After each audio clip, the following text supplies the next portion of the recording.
अथाष्टाविंशत्यधिकशततमः सर्गः। शिरस्यञ्जलिमाधाय कैकेय्यानन्दवर्धनः बभाषे भरतो ज्येष्ठम् रामम् सत्यपराक्रमम्। पूजिता मामिका माता दत्तम् राज्यमिदम् मम, तद्ददामि पुनस्तुभ्यम् यथा त्वमददा मम। धुरमेकाकिनान्यस्ताम् वृषभेण बलीयसा, किशोरवद्गुरुम् भारम् न वोढुमहमुत्सहे। वारिवेगेन महता भिन्नः सेतुरिव क्षरन्, दुर्बन्धनमिदम् मन्ये राज्यच्छिद्रमसंवृतम्। गतिम् खर इवाश्वस्य हंसस्येव च वायसः, नान्वेतुमुत्सहे वीर तव मार्गमरिन्दम। यथा चारोपितो वृक्षो दातश्चान्तर्निवेशने, महानपि दुरारोहो महास्कन्धः प्रशाखवान्। शीर्येत पुष्पितो भूत्वा न फलानि प्रदर्शयन्, तस्य नानुभवेदर्थम् यस्य हेतोः सरोपितः। एषोपमा महाबाहो त्वमर्थम् वेत्तुमर्हसि, यद्यस्मान्मनुजेन्द्रत्वम् भर्ता भृत्यान्न शाधिः। जगदद्याभिषिक्तम् त्वामनुपश्यतु राघव, प्रतपन्तमिवादित्यम् मध्याह्ने दीप्ततेजसम्। तूर्यसङ्घातनिर्घोषैः काञ्चीनूपुरनिस्वनैः, मधुरैर्गीतशब्दैश्च प्रतिबुध्यस्वशेष्व च। यावदावर्तते चक्रम् यावती च वसुन्धरा, तावत्त्वमिह लोकस्य स्वामित्वमनुवर्तय। भरतस्य वचः श्रुत्वा रामः परपुरञ्जयः, तथेति प्रतिजग्राह निशसादासने शुभे। ततः शत्रुघ्नवचनान्निपुणाश्मश्रुवर्धनाः, सुखहस्ताः सुशीघ्राश्च राघवम् पर्यवारयन्। पूर्वम् तु भरते स्नाते लक्ष्मणे च महाबले, सुग्रीवे वानरेन्द्रे च राक्षसेन्द्रे विभीषणे। विशोधितजटः स्नातश्चित्रमाल्यानुलेपनः, महार्हवसनोपेतस्तस्थौ तत्र श्रियाज्वलन्। प्रतिकर्म च रामस्य कारयामास वीर्यवान्, लक्ष्मणस्य च लक्ष्मीवानिक्ष्वाकुकुलवर्धनः। प्रतिकर्म च सीतायाः सर्वा दशरथस्त्रियः, आत्मनैव तदा चक्रुर्मनस्विन्यो मनोहरम्। ततो वानरपत्नीनाम् सर्वासामेव शोभनम्, चकार यत्रात् कौसल्या प्रहृष्टा पुत्रवत्सला। ततः शत्रुघ्नवचनात् सुमन्त्रो नाम सारथिः, योजयित्वाभिचक्राम रथम् सर्वाङ्गशोभनम्। अग्न्यर्कामलसङ्काशम् दिव्यम् दृष्ट्वा रथम् स्थितम्, आरुरोह महाबाहू रामः परपुरञ्जयः। सुग्रीवो हनुमांश्चैव महेन्द्रसदृशद्युती, स्नातौ दिव्यनिभैर्वस्त्रैर्जग्मतुः शुभकुण्डलौ। सर्वाभरणजुष्टाश्च ययुस्ताः शुभकुण्डलाः, सुग्रीवपत्न्यः सीता च द्रष्टुम् नगरमुत्सुकाः। अयोध्यायाम् च सचिवा राज्ञो दशरथस्य च, पुरोहितम् पुरस्कृत्य मन्त्रयामासुरर्थवत्। अशोको विजयश्चैव सिद्धार्थश्च समाहिताः, मन्त्रयन् रामवृद्ध्यर्थमृद्ध्यर्थम् नगरस्य च। सर्वमेवाभिषेकार्थम् जयार्हस्य महात्मनः,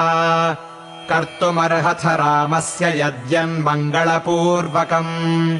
इति ते मन्त्रिणः सर्वे सन्दिश्य च पुरोहितः, नगरान्निर्ययुस्तूर्णम् रामदर्शनबुद्धयः। हरियुक्तम् सहस्राक्षो रथमिन्द्र इवानघः, प्रययौ रथमास्थाय रामो नगरमुत्तमम्। जग्राह भरतो रश्मीन् शत्रुघ्नश्छत्रमाददे, लक्ष्मणो व्यजनन्तस्य मूर्ध्नि संवीजयंस्तदा श्वेतम् च वालव्यजनम् जगृहे परितस्थितः अपरम् चन्द्रसङ्काशम् राक्षसेन्द्रो विभीषणः ऋषिसङ्घैस्तदाकाशे देवैश्च समरुद्गणैः स्तूयमानस्य रामस्य शुश्रुवे मधुरध्वनिः ततः शत्रुञ्जयम् नाम कुञ्जरम् पर्वतोपमम् आरुरोह महातेजाः सुग्रीवः प्लवगर्षभः नवनागसहस्राणि ययुरास्थाय वानराः मानुषम् विग्रहम् कृत्वा सर्वाभरणभूषिताः शङ्खशब्दप्रणादैश्च दुन्दुभीनाम् च निस्वनैः प्रययौ पुरुषव्याघ्रस्ताम् पुरीम् हर्म्यमालिनीम् ददृशुस्ते समायान्तम् राघवम् सपुरःसरम् विराजमानम् वपुषा रथेनातिरथम् तदा ते वर्धयित्वा काकुत्स्थम् रामेण प्रतिनन्दिताः अनुजग्मुर्महात्मानम् भ्रातृभिः परिवारितम् अमात्यैर्ब्राह्मणैश्चैव तथा प्रकृतिभिर्वृतः श्रिया विरुरुचे रामो नक्षत्रैरिव चन्द्रमाः सपुरोगामिभिस्तूर्यैस्तालस्वस्तिकपाणिभिः प्रव्याहरद्भिर्मुदितैर्मङ्गलानि वृतो ययौ अक्षतम् जातरूपम् च गावः कन्याः सह द्विजाः नरामोदकहस्ताश्च रामस्य पुरतो ययुः सख्यम् च रामः सुग्रीवे प्रभावम् चानिलात्मजे वानराणाम् च तत्कर्म ह्याचचक्षेथ मन्त्रिणाम् श्रुत्वा च विस्मयम् जग्मुरयोध्यापुरवासिनः वानराणाम् च तत्कर्म राक्षसानाम् च तद्बलम् विभीषणस्य संयोगमाचचक्षेथ मन्त्रिणाम् द्युतिमानेतदाख्याय रामो वानरसंयुतः हृष्टपुष्टजनाकीर्णामयोध्याम् प्रविवेशसः ततो ह्यभ्युच्छ्रयन् पौराः पताकाश्च गृहे गृहे ऐक्ष्वाकाध्युषितम् रम्यमाससादपितुर्गृहम् अथा ब्रवीद्राजपुत्रो भरतम् धर्मिणाम् वरम् अर्थोपहितया वाचा मधुरम् रघुनन्दनः पितुर्भवनमासाद्य प्रविश्य च महात्मनः कौसल्याम् च सुमित्राम् च कैकेयीमभिवाद्य च तच्च मद्भवनम् श्रेष्ठम् साशोकवनिकम् महत् मुक्ता वैदूर्यसङ्कीर्णम् सुग्रीवाय निवेदय तस्य तद्वचनम् श्रुत्वा भरतः सत्यविक्रमः हस्ते गृहीत्वा सुग्रीवम् प्रविवेशतमालयम् ततस्तैलप्रदीपांश्च पर्यङ्कास्तरणानि च गृहीत्वा विविशुः क्षिप्रम् शत्रुघ्नेन प्रचोदिताः उवाच च महातेजाः सुग्रीवम् राघवानुजः अभिषेकाय रामस्य दूतानाज्ञापय प्रभो सौवर्णान् वानरेन्द्राणाम् चतुर्णाम् चतुरो घटान् ददौ क्षिप्रम् स सुग्रीवः सर्वरत्नविभूषितान् तथा प्रत्यूषसमये चतुर्णाम् सागराम्भसाम् पूर्णैर्घटैः प्रतीक्षध्वम् तथा कुरुत वानराः एवमुक्ता महात्मानो वानरा वारणोपमाः उत्पेतुर्गगनम् शीघ्रम् गरुडा इव शीघ्रगाः जाम्बवांश्च हनूमांश्च वेगदर्शी च वानरः वृषभश्चैव कलशाञ्जलपूर्णानथानयन् नदीशतानाम् पञ्चानाम् जलम् कुम्भैरुपाहरन् पूर्वात् समुद्रात् कलशम् जलपूर्णमथानयत् सुषेणः सत्त्वसम्पन्नः सर्वरत्नविभूषितम् वृषभो दक्षिणात् तूर्णम् समुद्राज्जलमानयत् रक्तचन्दनकर्पूरैः संवृतम् काञ्चनम् घटम् गवयः पश्चिमात्तोयमाजहारमहार्णवात् रत्नकुम्भेन महता शीतम् मारुतविक्रमः उत्तराच्च जलम् शीघ्रम् गरुडानिलविक्रमः आजहार स धर्मात्मानिलः सर्वगुणान्वितः ततस्तैर्वानरश्रेष्ठैरानीतम् प्रेक्ष्य तज्जलम् अभिषेकाय रामस्य शत्रुघ्नः सचिवैः सह पुरोहिताय श्रेष्ठाय सुहृद्भ्यश्च न्यवेदयत् ततः स प्रयतो वृद्धो वसिष्ठो ब्राह्मणैः सह रामम् रत्नमये पीठे सह सीतम् न्यवेशयत् वसिष्ठो वामदेवश्च जाबालिरथ काश्यपः कात्यायनः सुयज्ञश्च गौतमो विजयस्तथा अभ्यषिञ्चन्नरव्याघ्रम् प्रसन्नेन सुगन्धिना सलिलेन सहस्राक्षम् वसवो वासवम् यथा ऋत्विग्भिर्ब्राह्मणैः पूर्वम् कन्याभिर्मन्त्रिभिस्तथा योधैश्चैवाभ्यषिञ्चस्ते सम्प्रहृष्टैः सनैगमैः सर्वौषधिरसैश्चापि दैवतैर्नभसि स्थितैः चतुर्भिर्लोकपालैश्च सर्वैर्देवैश्च सङ्गतैः ब्रह्मणा निर्मितम् पूर्वम् किरीटम् रत्नशोभितम् अभिषिक्तः पुरायेन मनुस्तम् दीप्ततेजसम् तस्यान्ववाये राजानः क्रमाद्येनाभिषेचिताः सभायाम् हेमक्लुप्तायाम् शोभितायाम् महाधनैः रत्नैर्नानाविधैश्चैव चित्रितायाम् सुशोभनैः नानारत्नमये पीठे कल्पयित्वा यथाविधि किरीटेन ततः पश्चाद्वसिष्ठेन महात्मना ऋत्विग्भिर्भूषणैश्चैव समयोक्ष्यत राघवः छत्रम् तस्य च जग्राह शत्रुघ्नः पाण्डुरम् शुभम् श्वेतम् च वालव्यजनम् सुग्रीवो वानरेश्वरः अपरम् चन्द्रसङ्काशम् राक्षसेन्द्रो विभीषणः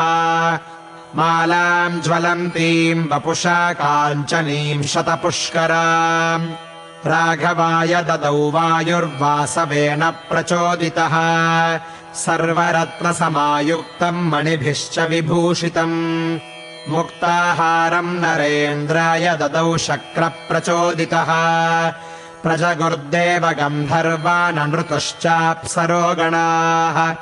अभिषेके तदर्हस्य तदा रामस्य धीमतः भूमिः सस्यवती चैव फलवन्तश्च पादपाः गन्धवन्ति च पुष्पाणि बभूवुराघवोत्सवे सहस्रशतमश्वानाम् धेनूनाम् च गवाम् तथा ददौ शतवृषान् पूर्वम् द्विजेभ्यो मनुजर्षभः 30 कोटिर्हिरण्यस्य ब्राह्मणेभ्यो ददौ पुनः नानाभरणवस्त्राणि महार्हाणि च राघवः अर्करश्मिप्रतीकाशाम् काञ्चनीम् मणिविग्रहाम् सुग्रीवाय स्रजम् दिव्याम् प्रायच्छन्मनुजाधिपः वैदूर्यमयचित्रे च चन्द्ररश्मिविभूषिते बालिपुत्राय धृतिमानङ्गदायाङ्गदे ददौ मणिप्रवरजुष्टम् तम् मुक्ताहारमनुत्तमम् सीतायै प्रददौ रामश्चन्द्ररश्मिसमप्रभम् अरजे वाससी दिव्ये शुभान्याभरणानि च अवेक्षमाणा वैदेही प्रददौ वायुसूनवे अवमुच्यात्मनः कण्ठाद्धारम् जनकनन्दिनी अवैक्षत हरीन् सर्वान् भर्तारम् च मुहुर्मुहुः तामिङ्गितज्ञः सम्प्रेक्ष्य बभाषे जनकात्मजा प्रदेहि सुभगे हारम् यस्य तुष्टासि भामिनी अथ सा वायुपुत्राय तम् हारमसि ते क्षणा तेजोधृतिर्यशोदाक्ष्यम् सामर्थ्यम् विनयोनयः पौरुषम् विक्रमो बुद्धिर्यस्मिन्नेतानि नित्यदा हनूमांस्तेन हारेण शुशुभे वानरर्षभः चन्द्रांशुचय गौरेण श्वेताभ्रेण यथाचलः सर्वे वानरवृद्धाश्च ये चान्ये वानरोत्तमाः वासोभिर्भूषणैश्चैव यथार्हम् प्रतिपूजिताः विभीषणोऽथ सुग्रीवो हनूमान् जाम्बवांस्तथा सर्वे वानरमुख्याश्च रामेणाक्लिष्टकर्मणा यथार्हम् पूजिताः सर्वे कामैरत्नैश्च पुष्कलैः प्रहृष्टमनसः सर्वे जग्मुरेव यथागतम् ततो द्विविधमैन्दाभ्याम् नीलाय च परम् तपः सर्वान् कामगुणान् वीक्ष्य प्रददौ वसुधाधिपः दृष्ट्वा सर्वे महात्मानस्ततस्ते वानरर्षभाः विसृष्टाः पार्थिवेन्द्रेण किष्किन्धाम् समुपागमन् सुग्रीवो वानरः श्रेष्ठो दृष्ट्वा रामाभिषेचनम् पूजितश्चैव रामेण किष्किन्धान् प्राविशत्पुरीम् विभीषणोऽपि धर्मात्मा सहतैर्नैरृतर्षभैः लब्ध्वा कुलधनम् राजा लङ्काम् प्रायान्महायशाः स राज्यमखिलम् शासन्निहतारिर्महायशाः राघवः परमोदारः शशास परया मुदा उवाच लक्ष्मणम् रामो धर्मज्ञम् धर्मवत्सलः आतिष्ठ धर्मज्ञ मया सहे माम् गाम् पूर्वराजाध्युषिताम् बलेन तुल्यम् मया त्वम् पितृभिर्धृता याताम् यौवराज्येधुरमुद्वहस्व सर्वात्मना पर्यनुनीयमानो यदा न सौमित्रिरुपैति योगम् नियुज्यमानो भुवि यौवराज्ये ततोऽभ्यषिञ्चद्भरतम् महात्मा पौण्डरीकाश्वमेधाभ्याम् वाजपेयेन चासकृत् अन्यैश्च विविधैर्यज्ञैरयजत्पार्थिवात्मजः राज्यम् 10,000 प्राप्य वर्षाणि राघवः शताश्वमेधानाजह्रे सदश्वान् भूरि दक्षिणान् आजानुलम्बि बाहुः स महावक्षाः प्रतापवान् लक्ष्मणानुचरो रामः शशास पृथिवीमिमाम् राघवश्चापि धर्मात्मा प्राप्य राज्यमनुत्तमम् ईजे बहुविधैर्यज्ञैः ससुहृज्ञातिबान्धवः न पर्यदेवन् विधवा न च व्यालकृतम् भयम् न व्याधिजम् भयम् चासीद्रामे राज्यम् प्रशासति निर्दस्युरभवल्लोको नानर्थम् कश्चिदस्पृशत् न च स्म वृद्धा बालानाम् प्रेतकार्याणि कुर्वते सर्वम् मुदितमेवासीत् सर्वो धर्मपरोऽभवत् राममेवानुपश्यन्तो नाभ्यहिंसन् परस्परम् आसन् वर्षसहस्राणि तथा पुत्रसहस्रिणः निरामया विशोकाश्च रामे राज्यम् प्रशासति रामो रामो राम इति प्रजानामभवन् कथाः रामभूतम् जगदभूद्रामे राज्यम् प्रशासति नित्यमूला नित्यफलास्तरवस्तत्र पुष्पिताः कामवर्षी च पर्जन्यः सुखस्पर्शश्च मारुतः ब्राह्मणाः क्षत्रिया वैश्याः शूद्रा लोभविवर्जिताः स्वकर्मसु प्रवर्तन्ते तुष्टाः स्वैरेव कर्मभिः आसन् प्रजा धर्मपरा रामे शासति नानृताः सर्वे लक्षणसम्पन्नाः सर्वे धर्मपरायणाः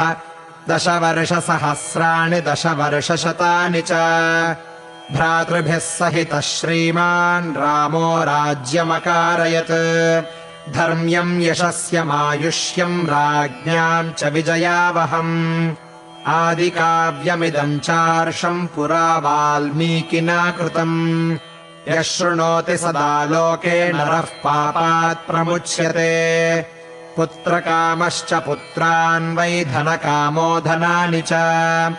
लभते मनुजो लोके श्रुत्वा रामाभिषेचनम् महीम् विजयते राजा रिपूंश्चाप्यधितिष्ठति राघवेण यथा माता सुमित्रा लक्ष्मणेन च भरतेन च कैकेयी जीवपुत्रास्तथा स्त्रियः भविष्यन्ति सदानन्दाः पुत्रपौत्रसमन्विताः श्रुत्वा रामायणमिदम् दीर्घमायुश्च विन्दति रामस्य विजयम् क्षेमम् सर्वमक्लिष्टकर्मणः शृणोति य इदम् काव्यम् पुरा वाल्मीकिना कृतम् श्रद्दधानो जितक्रोधो दुर्गाण्यतितरत्यसौ समागम्य प्रवासान्ते रमन्ते सह बान्धवैः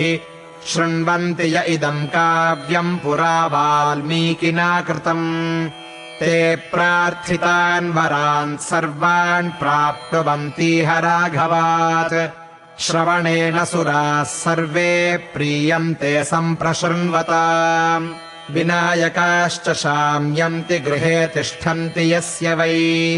विजयेत महीम् राजा प्रवासी स्वस्तिमान् भवेत् स्त्रियो रजस्वलाः श्रुत्वा पुत्रान् सूयुरनुत्तमान् पूजयंश्च पठंश्चैनमितिहासम् पुरातनम् सर्वपापैः प्रमुच्येत दीर्घमायुरवाप्नुयात् प्रणम्य शिरसा नित्यम् श्रोतव्यम् क्षत्रियैर्द्विजात् ऐश्वर्यम् पुत्रलाभश्च भविष्यति न संशयः रामायणमिदम् कृत्स्नम् शृण्वतः पठतः सदा प्रीयते सततम् रामः स हि विष्णुः सनातनः आदिदेवो महाबाहुर्हरिर्नारायणः प्रभुः साक्षाद्रामो रघुश्रेष्ठः शेषो लक्ष्मण उच्यते एवमेतत्पुरावृत्तमाख्यानम् भद्रमस्तु वः प्रव्याहरत विस्रब्धम् बलम् विष्णोः प्रवर्धताम् देवाश्च सर्वे तुष्यन्ति ग्रहणात् श्रवणात् तथा रामायणस्य श्रवणे तृप्यन्ति पितरः सदा भक्त्या रामस्य ये चेमाम् संहितामृषिणा कृताम् ये लिखन्तीह च नरास्तेषाम् वासस्त्रिविष्टपे कुटुम्बवृद्धिम् धनधान्यवृद्धिम् स्त्रियश्च मुख्याः सुखमुत्तमम् च श्रुत्वा शुभम् काव्यमिदम् महार्थम् प्राप्नोति सर्वाम् भुवि चार्थसिद्धिम् आयुष्यमारोग्यकरम् यशस्यम् सौभ्रातृकम् बुद्धिकरम् शुभम् च श्रोतव्यमेतन्नियमेन सद्भिराख्यानमोजस्करमृद्धिकामैः इत्यार्षे श्रीमद् रामायणे वाल्मीकीये आदिकाव्ये